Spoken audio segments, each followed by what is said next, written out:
आपको इतनी बात समझ में आ गई है तो मैं अब आपको एक एग्जाम्पल लेकर एक क्वेश्चन को करके दिखाता हूँ। ठीक, देखिए कैसे करते हैं। एक्सरसाइज है 9.1 क्वेश्चन नंबर 1 और इसको हम समझेंगे कि ये कैसे कैसे करना है। जब भी एप्लीकेशन ऑफ ट्रिग्नोमेट्री इस चैप्टर को आप पढ़ेंगे तो क्वेश्चन को सबसे पहली और इम्पोर्टेंट मोस्ट इम्पोर्टेंट चीज़ क्या होती है, तो आंसर है कि उस क्वेश्चन का अगर आपने फिगर बना लिया तो समझो क्वेश्चन करना बिल्कुल आसान है। ये बात आपको पता है, क्योंकि मैंने आपको क्या बोला है कि आपको केवल कितना याद रखना है, ये 3 फॉर्मूले, ये 3 रिलेशन याद होने चाहिए। अगर ये 3 रिलेशन याद हैं इसका मतलब ये क्वेश्चन बहुत आसानी से हो जाएगा। ठीक, देखिए सबसे ज़्यादा इंपॉर्टेंट चीज़ है इस क्वेश्चन का फिगर बनाना। एनसीईआरटी में ये फिगर गिवन है, लेकिन मैं आपको समझाता हूँ कि वो फिगर कैसे बनाया गया होगा। A circus artist is climbing a 20 meter long rope which is tightly stretched and tied from the top of a vertical pole। तो आप कोशिश कीजिए कि सबसे पहले क्वेश्चन में बिल्डिंग बनाएं, पोल बनाएं, जो भी गिवन होगा उसको सबसे पहले बनाएं। ठीक, तो मुझे कैसे क्या दिया हुआ है, पोल बनाना है, पोल। ठीक, अब पोल तो ऐसा भी हो सकता है, पोल ऐसा भी हो सकता है, कैसा पोल बनाया जाए, इसीलिए वो क्वेश्चन में क्या देता है, वर्टिकल पोल। ठीक है, तो पोल कैसा बनाना है, वर्टिकल। और वर्टिकल आप जानते हो, अगर कोई बॉडी ऐसी है तो हॉरिजॉन्टल है और अगर ऐसी है तो वर्टिकल है। ठीक, तो हम क्या बनाने वाले हैं, वर्टिकल पोल। तो मैं यहां बनाता हूं, ये देखिए, ये मैंने एक लाइन खींची, suppose that this is a vertical pole A B. ठीक, ये पोल बन गया। ओके, अब हो क्या रहा है, एक सर्कस आर्टिस्ट है जो क्लाइंब कर रहा है, 20 मीटर लॉन्ग रोप है और उसको कहाँ टाइट किया गया है, tightly stretch and tight from the top of a vertical pole to the ground. Pole के टॉप से उसको टाइट किया है ग्राउंड पर किसी पॉइंट पर। ठीक, ये क्या है, एक स्ट्रिंग। फिर से ये एक पोल है, एक सर्कस आर्टिस्ट एक स्ट्रिंग पर इस तरह से क्लाइंब कर रहा है, चढ़ रहा है और उसको एक पॉइंट टॉप पर टाइट किया गया है और एक पॉइंट कहाँ पर है, ग्राउंड पर है। ठीक, आगे पढ़ता हूँ। Find the height of the pole, हमें क्या निकालनी है, इस पोल की हाइट निकालनी है। ये हाइट सपोज दैट कितनी है, h।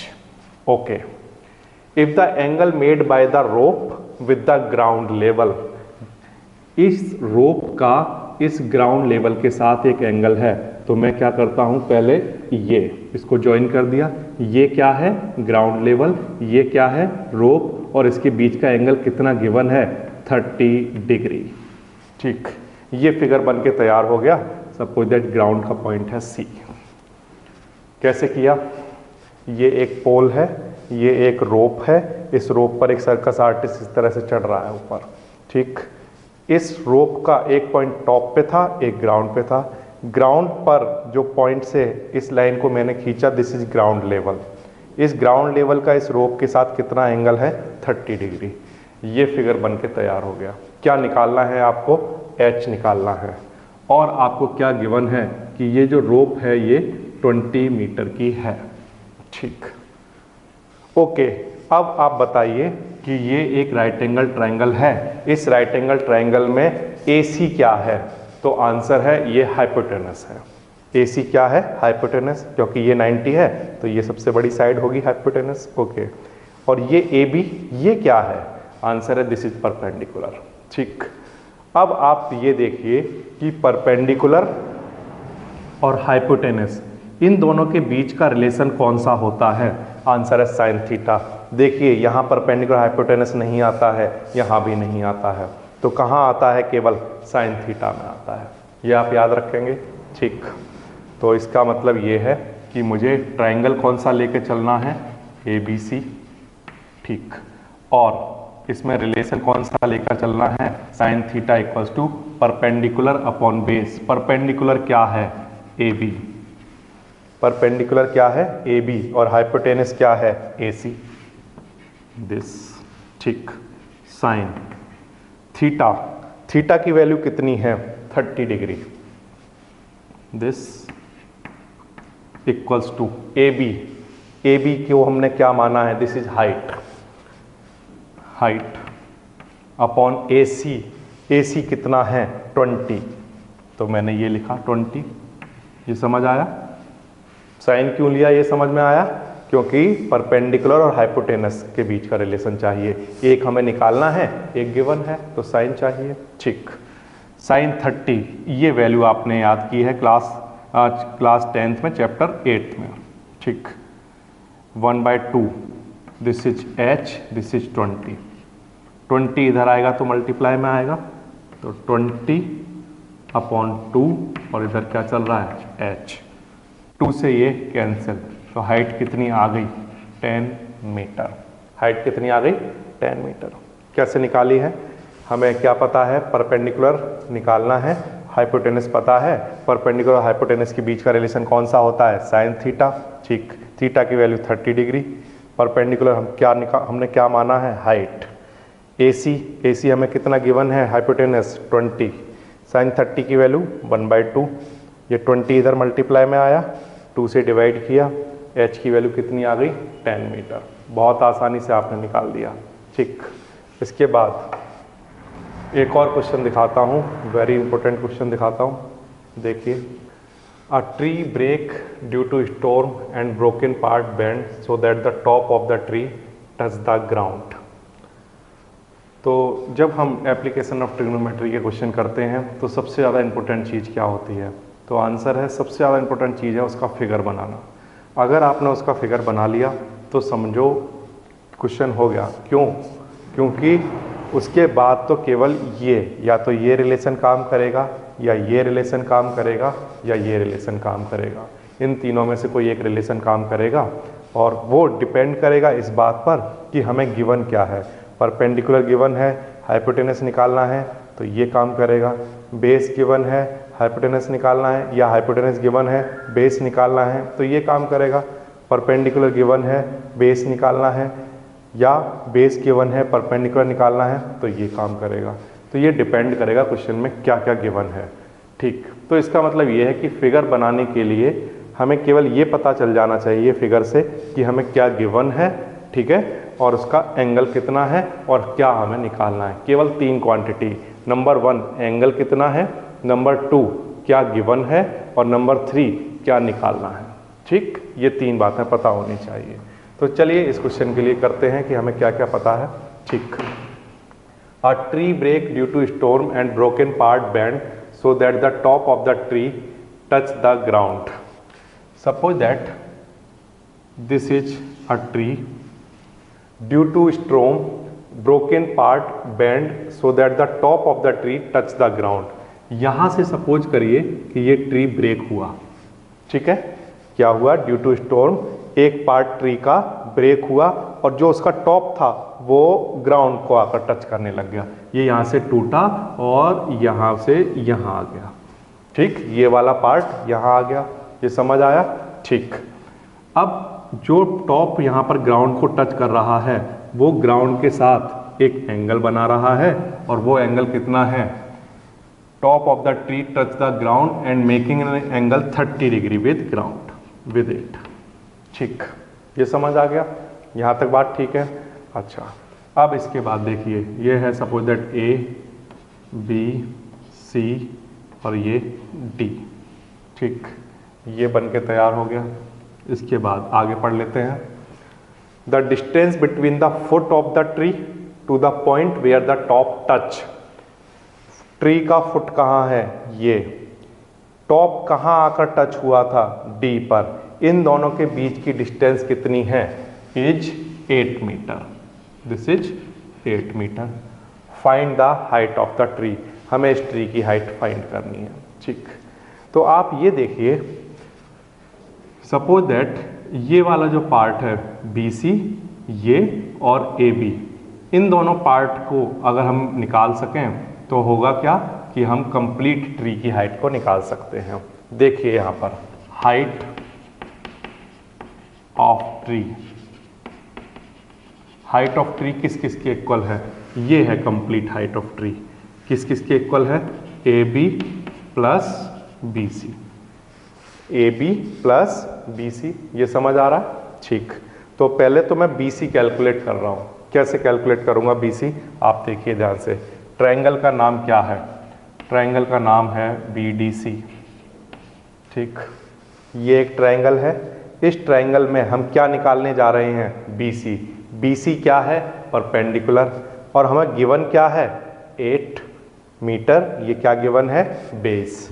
और ये क्या है? एंगल। तो आप देखिए ध्यान से, गिवन 3 चीज़ें होती हैं।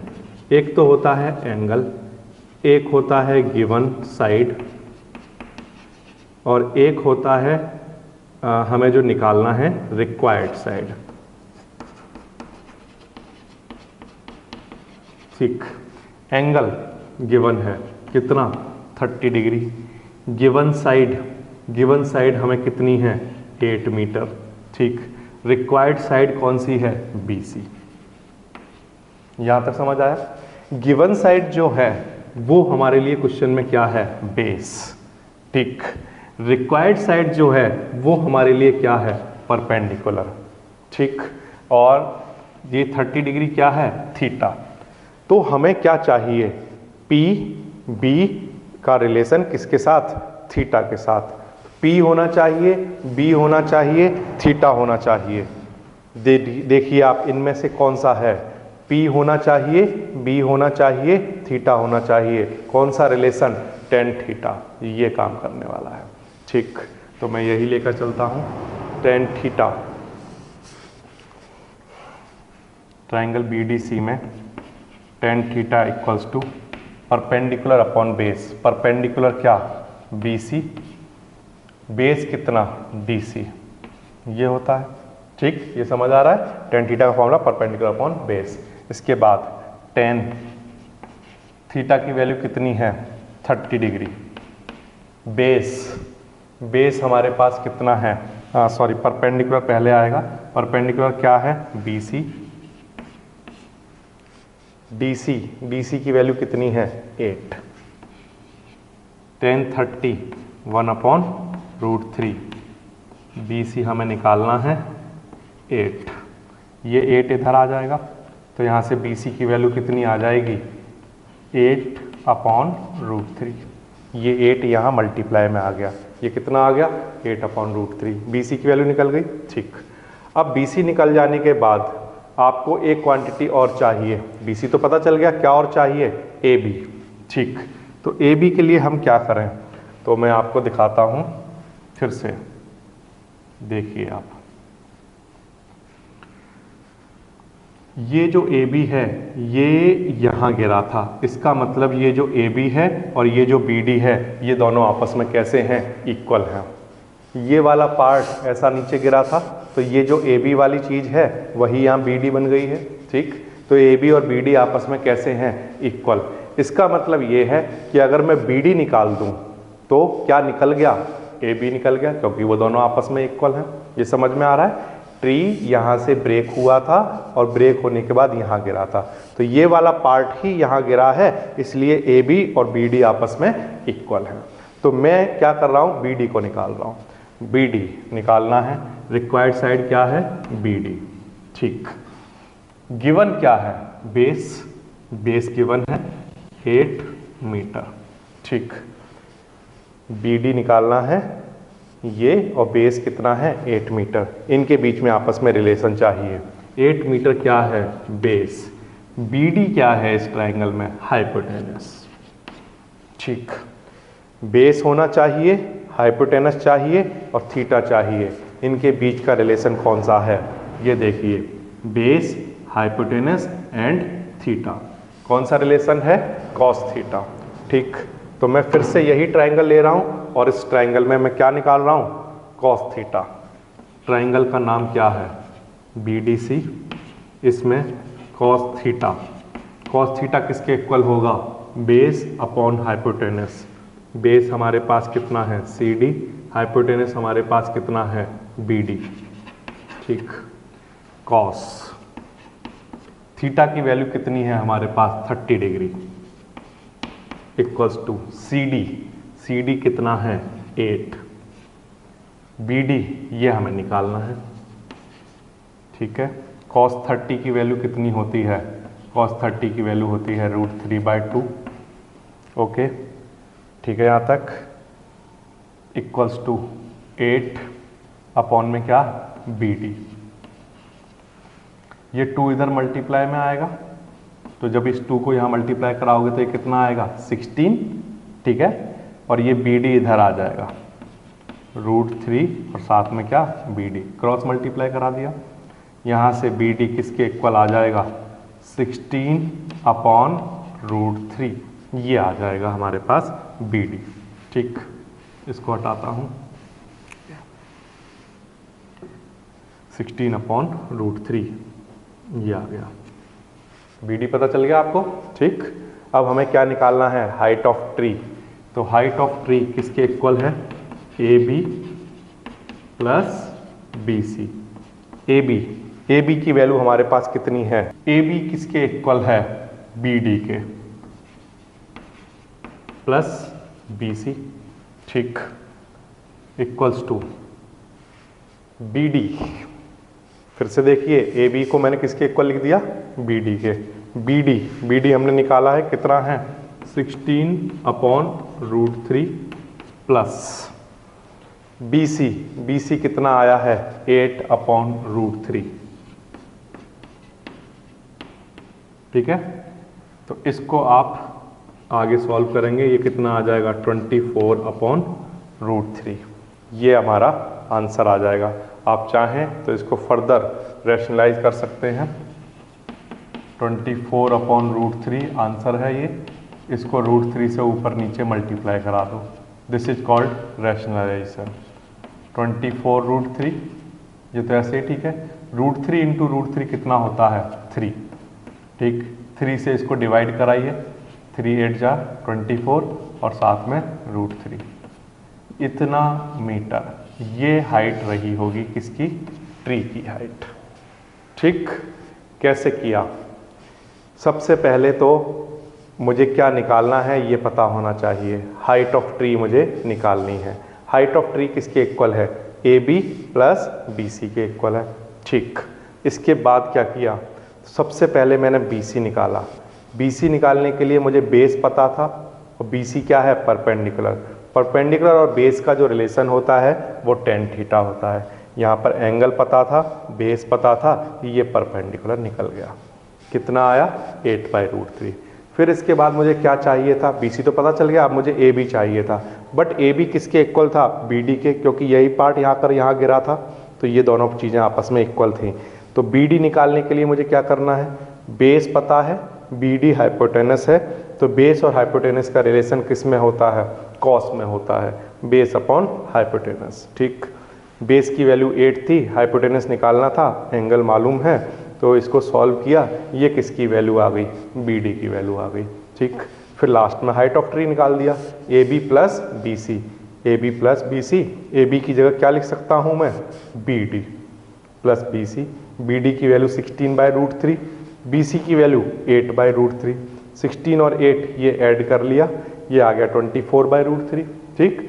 लास्ट में आप आंसर चाहें तो इसको रैशनलाइज करके दे सकते हैं, √3 से ऊपर नीचे मल्टीप्लाई कराया, √3 इंटू √3 3 आ जाता है, 3 से इसको कैंसिल करोगे 8, साथ में √3।